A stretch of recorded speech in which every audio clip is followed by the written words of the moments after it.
Hello, YouTube. So, I wanted to talk about some of the practical aspects of Soylent. I probably should have written a script because that's what professional people do when they're talking about a longer topic and they want to hit all their points, or they ramble a bit, but then they edit it together. But I don't edit my videos, so yeah. Anyway, this is the Soylent 2.0, the pre-prepared liquid Soylent, which I think is the better product overall between the two, just weighing the pros and cons of everything I've had with the two of them. I prefer this. And I'll talk a little bit more about that tomorrow because I want to do a final summary tomorrow. Kind of round everything off before I stop making these videos. So it's a great product for someone like me, a tech guy who doesn't always have time for breakfast or is in a hurry and would either skip breakfast or grab something really unhealthy from McDonald's on my way into work or whatever. This is a great convenient supplement for that. I put it in the fridge so it's cold, although it doesn't need to be stored in the fridge. You can stock up and put them in your closet. I put it in the fridge so it's cold, take it out, pull the wrapper off the top, open it, and then chug it back. Pretty quick, gets you a good start to your day, gets you all the nutrients you need, gives your body that energy it needs to go. A little bit of protein to help carry you through till lunch. But it's heavy. So let's say on a global scale, like if we were going to look at Soylent as more than just kind of a gimmick for people to try or something that can help make your day more efficient or make it easier. If we're talking about what could be a real global benefit of Soylent, these don't really cut it. You're shipping a lot of extra weight when you're shipping all this water. So a box of these is by far heavier and takes up almost the same volume. Actually, it takes up a slightly larger volume than a box of the Soylent powder. And you need 5 of these to get 2,000 calories in the day. So if you were to fill up a bunch of shipping containers, the good thing about them is they're not going to spoil like fruits and vegetables or anything else, but they take up so much volume and they're so heavy, you're not nearly as efficient when you're transporting it. And it's not as cost effective either. Whereas you look at a box of powdered Soylent, pretty small box, very light. There's 8 pouches in a box. Each pouch is enough to give you 2,000 calories a day. So you could stretch that out for longer than a week, especially if you're rationing it. You could probably go 2 weeks on a box of Soylent. And it's a little tiny box. So let's say you have a natural disaster and we're trying to send aid and food and supplies and stuff to these people. Food is really hard to get there. That's one of the hardest things. Getting bottles of water, they're heavy, they take up a lot of volume. That's one thing, but you can get water purification tablets and other filtration systems. You can do a lot of things to get water there since that's important. But everything else you're trying to send, especially things that have a lot of weight and volume to them, are going to take away from the amount of water you can send. It's going to make it take longer. It's going to be less cost effective. You're going to get less of it to the area per truck. If you get something like Soylent, if you get powdered Soylent, you could fill a truck with that and you could feed a town for who knows how long. I haven't done the math, but I'm sure I could sit down with a pen and paper, and if I checked out the dimensions of a company's truck and how much weight they can carry, I'm sure you could.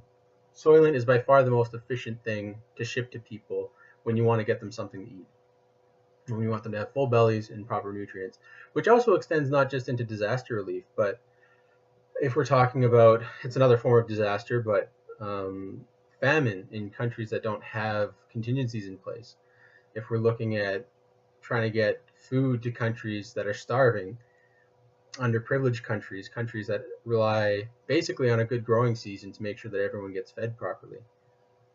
Refugee camps, that sort of thing. I mean, Soylent may not be the best solution because it is not the most pleasant thing to have to eat, every day for however long you're there, years in some cases, but it is a solution.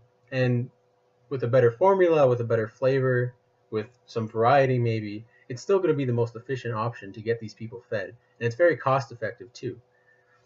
I mean, we're talking about, around here anyway, eating powdered Soylent and getting all my nutrients is very much cheaper than anything else.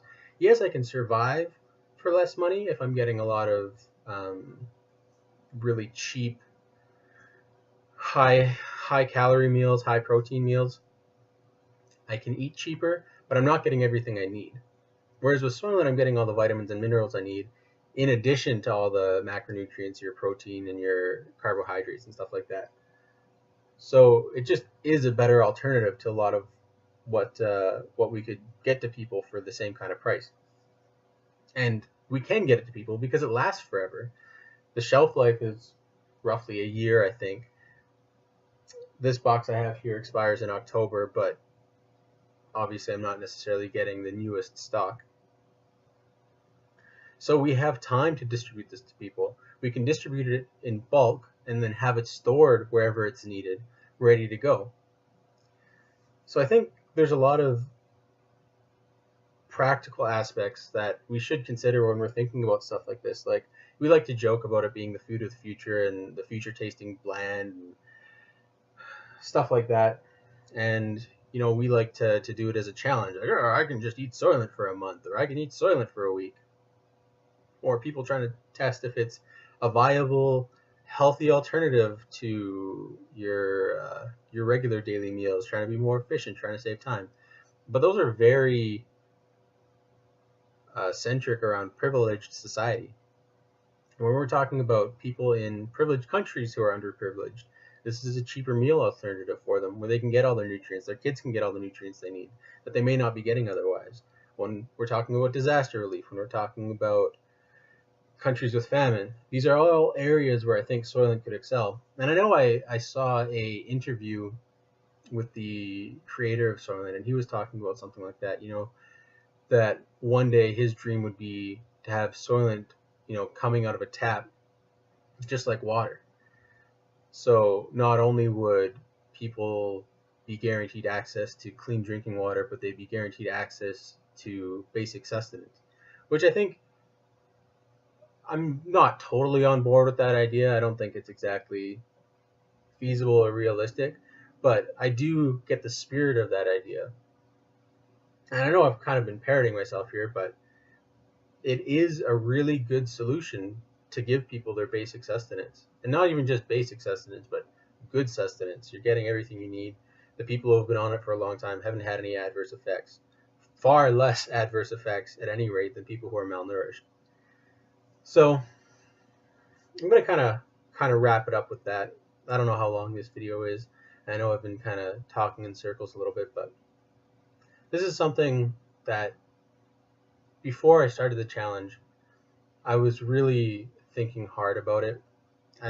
That's one of the things that got my mind going and made me actually want to try it and see for myself what it was like, because it just seems like something that may be very useful to humanity on a larger scale. Stuff like this, that transportable food that can be prepared on site, is easy to transport, lasts a long time. I don't know. I'm kind of curious. I know a lot of people don't comment on my videos. I had, I think, one unrelated comment and one comment about Soylent being people. But if anyone watching this is interested in discussing it, I'd love to see some comments in the comment section down below, and I'd like to get a discussion going about it. But that's all I got to say for now. I'll be back tomorrow with my final video, kind of a summary of everything, all the questions I had and how they were answered. Looking back over my 13 days on Soylent, which is a a fitting number, I think, given my screen name. And I'll see you next time. Man, that's still I'm gonna plan something better for my final video. It won't be as awkward.